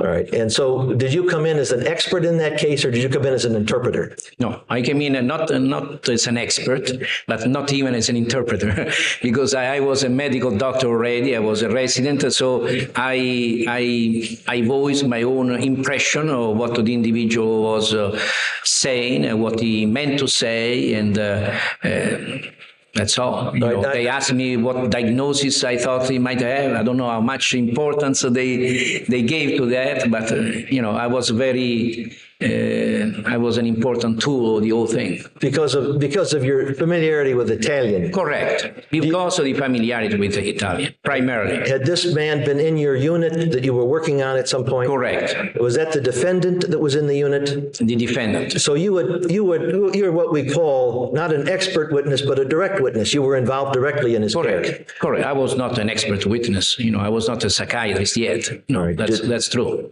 So there's no question you were not, as a resident coming in. Would you feel that a person would be qualified, having completed their training less than 7 months before, to be qualified as an expert on a serial murder case? Can I have an objection? Sustained. You're not suggesting that you came in as a resident and testified as an expert in a complex slaying case, are you? Obviously not. I will never do that. You mentioned that candidly that you thought he was crazy when you went over there, and that by the end of 4 hours you had formed some tentative conclusions on that. Is that crazy correct? in the common sense of the word? Yes. I mean, crazy in quotation, not crazy mentally ill. He said he must be crazy to do that. And I was a little bit surprised that I didn't find that craziness that I thought he might have had. So, and you said after 4 hours you had reached some tentative impressions. Is that correct? Correct. And before making finalizing any decision, you gave it about 9.5 more hours. I think you said 12.5 or 13.5. I forgot. Correct. 13.5. All right. So you added, after you got those initial impressions, you added 9.5 hours of additional. Well, sure. I had to make sure of that. Because that's a complex consideration. Do you think in 4.5 hours you could have reached a definitive decision of talking with this man? It's more complex than 4 hours, I would say. But, you have, after 4 hours, you have an idea of what you may find ahead. That was your tentative, but you felt required professionally to continue over a substantially longer time. Yes. Objection has been asked and answered. Oh, definitely. State the objection. How many hours did you give it before you finalized your conclusion? 13.5 hours and 6 hours with his relatives. Right. And why did you my consultation with Dr. Friedman, too, was very valuable to me. Did you feel you needed those extra hours beyond the first 4 to make a sound decision? To make a final decision, yes. Yes. I could never make a final decision in 4 hours. No, that would be not right. With respect, you made a statement that Mr. Dahmer is a likable fellow. Would you tell us what you meant by that? But Mr. Dahmer is a pleasant individual when I examine him. He was amiable, he was friendly, we talked, he was at ease, and I believe that is a part of his charming personality. I believe that is the personality that he used when he did what he did. In other words, when he met men and lured them back to kill them at his house? Mr. Dahmer has some kind of personal power, I have to say. He does. He does. And you could feel that power being with him. I would, he comes out as, regardless of what he's done, simpatico. He does. Yes. And you felt he probably used that with respect to inducing these men to come with him to the house? It could be. Doctor, I want you to assume, you've given us your opinion with respect to the drilling, his first statement to the police was that he drilled in order to facilitate the cleaning out of the contents of the brain. And it's your belief that when he gave later statements of another purpose that he was, malingering or beginning to fabricate a defense? Is that... I would say, okay, sorry. Go ahead. Okay, I would say that this is a possibility. You see, the difference between a general psychiatrist and a psychiatrist who does forensic work is the following. Both of them may be good people and capable doctors, but the forensic psychiatrist has to be alerted to the possibility of malingering. In malingering, because malingering is a very common manifestation, and in our defendants, many of them malingered. I want you to assume this. I'm going to ask you now to assume something. Assume that, in fact, he drilled in the fashion that he described, and assume further that they were alive at the time, the 4 individuals. And assume further that he ate portions, 2 times, 6 times, 10 times, a different number, of 2 of the person's bodies, 2 or 3. Would that have changed your formal assessment that you gave to the court? Not at all. Not at all.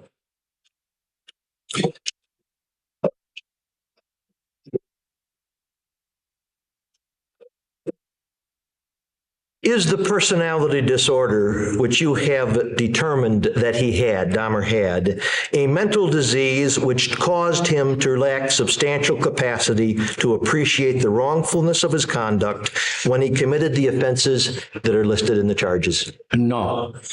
Is the personality disorder which you determined he had a mental disease which caused him to lack substantial capacity to conform his conduct to the requirements of the law at the times of the offenses he committed? No.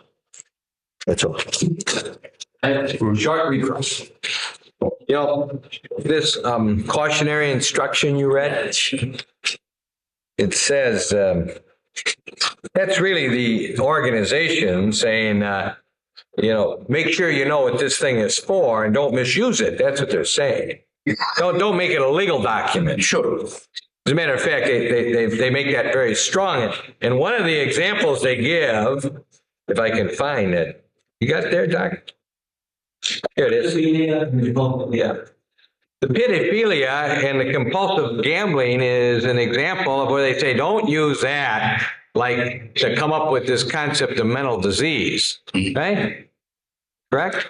Isn't that what they say in their cautionary instruction? Yes. But the fact of the matter is you've seen people who have had pedophilia and have really had mental disease, right? Not because of pedophilia in itself, because they were mentally ill and they showed pedophilia. Sure. It's a different thing. Eh? So the pedophilia wasn't their mental disease. They were mentally diseased and they also had pedophilia. Pedophilic features. Sure. Features. No. These features is very important. Let me go to, so this isn't a misconception. I read what you said. This book is called The Diagnostic and Statistical Manuals of Mental Disorders. And Mr. McCann went to nicotine-induced organic mental disorder. And he asked you whether or not that's a mental disorder. That actually is under the subsection, or it's under the chapter called Organic Mental Syndromes and Disorders. It's true. And then it tells you to refer to page 181, and it has about 5 or 6 paragraphs on what happens to people when they quit smoking. Now, I've read that, and I can tell you that whoever wrote this is right on, because when I quit smoking, that's what happened to me. Now, I want to ask you, is it not true that psychiatry should go about the business of helping people stop things that they're doing to harm themselves, such as smoking. But I think that we have to take in consideration the individual's freedom of decision. I understand. You know, you can't force stop smoking on people, stop drinking. We tried in our societies for many times. We've been unsuccessful. But when a person says, doctor, I'm having a problem, I am drinking too much, and I gotta stop, it's the business of psychiatry if they come to a psychiatrist to help them. I would say so, yes. And the same thing if a person says, I am raising a family, I've got 5 youngsters, I can't stop smoking cigarettes, help me. It's the business of psychiatry to help, isn't it? I think if the psychiatrist can help, Sure. yes. But that's what we do in life, is we try and help. And this manual is there as nothing more than, as you said, a guide, right? correct. Is there a better guide than that manual for psychiatrists? Yes. What's it called? Willpower. Is that I think it's important, really. Is that in a book form, Willpower? Is any what? I asked you, is there a better guide in the form of a book? Oh, I don't know. You don't know of any other book that's better than that book? I know there are many books in psychiatry are much better than this. Yes, but this is a very questionable book. You understand? You know, the reason why this book came about is for us to communicate better with one another. Understand? But I believe that as you see, there are numbers. Each disease is number. I think this has to do with insurance. Companies that they want to codify, pay or not pay these and stuff. This is a very serious. You see, doctor, you sent a letter to the judge saying what your diagnosis was. I used to. And you said it was 30190. Correct. And that's out of that book. So what am I supposed to ask you about except that? That's a bad habit. I have. I don't know what else. Yeah. Wait, one more thing.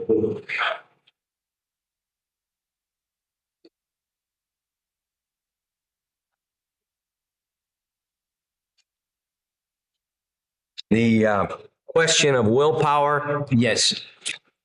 There's been a many good person that had a problem that died because they just didn't have willpower, such as people who drank themselves to death, who smoked themselves to death, and who hung themselves to death because they just didn't have the internal ability to stop the thing that was causing them the problem. True? I suppose it is true. At the same time, I have to say, if I can, that many years ago in Milwaukee, I had a patient who was a very famous individual, and he came to see me because he was depressed. And I said to him, doctor, why don't you take some pills? No, he had lost his wife about 2 months before. And no, I think he wanted to commit suicide. I said, doctor, here, this is my prescription. If you want to, I can put you in the hospital for a while, and then we'll see. Adamantly refused, but he took the prescription, and I thought he was going to take it. I gave him an appointment for next week. 4 weeks later, the medical examiner, the coroner, called me, and he was asking me if I knew this guy. I said, what happened? Because he was in the morgue. He had shot himself. So he had the willpower to kill himself. You see?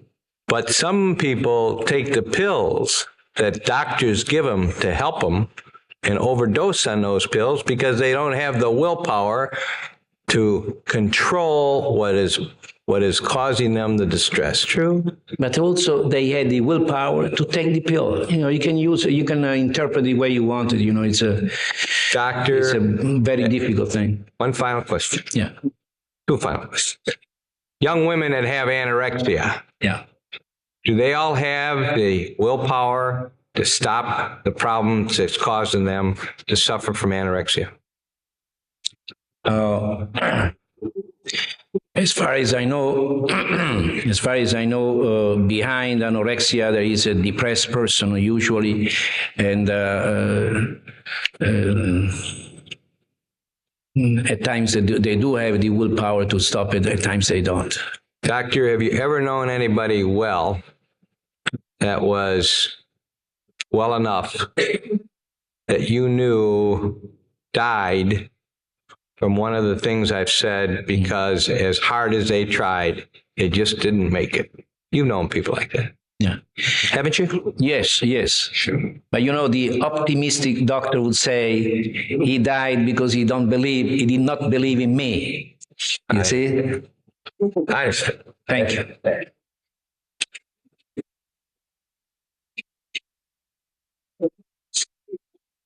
want to touch on the analogies. A man that continues to smoke and hurts himself, he has to answer for that. But a man that needs a cigarette and kills another man for a cigarette is in a very different position, isn't he? Yes, I would say so. A man that has an alcoholic problem and struggles with it, but chooses to hurt himself to continue doing it, has a problem. But a man that would go out and kill another human being for a drink is in a very different position, isn't he? Correct.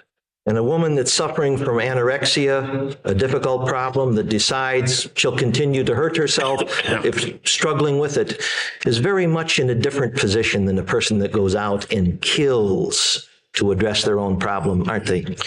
Sure. That's a different decision to go out and take another human being's life than it is to decide to smoke a cigarette and hurt yourself, isn't it? Sure. If one hurts himself without hurting other people, it's up to him or to her. Thank you. One last question. Really? There are people who are mentally sick, who hurt other people, and don't have the willpower to keep from committing the act that hurts that other person. True? I agree with you. Thank you. But those people are mentally sick, mentally ill. Oh, I understand your position. Okay, That's true. Is this man such a man that Mr. Boyle described? The man who you spent all these hours examining. Is he such a man that couldn't stop himself from killing? No, he could. Thank you. I'm not getting up. You surrender? Okay. Please. Court's in recess. Thank you. Be seated, please. I bet you all thought we were done hearing from Dr. Palermo. During the recess, Dr. Palermo checked his notes, and I believe there's a correction that we want to make. Is that right? Doctor, remember during my examination, you had indicated about the drilling of the holes in the head, and I asked you what Jeffrey told you, and you told us that he did it after death, and I asked you, you said it was in your notes, and I asked you to go check your notes, and you did that, and now there is a correction. Correct. After checking your notes, would you just tell us what Jeffrey told you relative to drilling the heads, please? Jeffrey Dahmer, after checking my notes, I realized that Jeffrey Dahmer told me that he drilled unsuccessfully 4 people's head, skull, prior to killing them. And that was when he told you he was trying to make zombies? Correct. And he said he was unsuccessful. Yes, he said so. And the police report then says something opposite of that. The police report says just the opposite. Thank you. As stated by Mr. Dahmer himself. Oh, sure. I understand. Okay, right. That was my question. Whether he told you it was before death and you said no, and then you checked your notes and you realized that you were in error and you've now come back to correct. Correct. That's it. Thanks. Thank you to you. Doctor, I had asked you as a hypothetical to assume that he had drilled them, even to assume it as a fact that he had drilled them while they were alive. Would that change your opinion? And you in terms of the ultimate issue here, and you indicated that it would not. Is that correct? I indicated that it would not change my opinion. Thank you. Is that it? Thank you. Okay, you may step down, Doctor. Okay. Next, jurors. Dr. Palermo in his testimony had indicated that he had consulted with Dr. Friedman. So at this time, the court would like to call Dr. Samuel Friedman to the witness stand.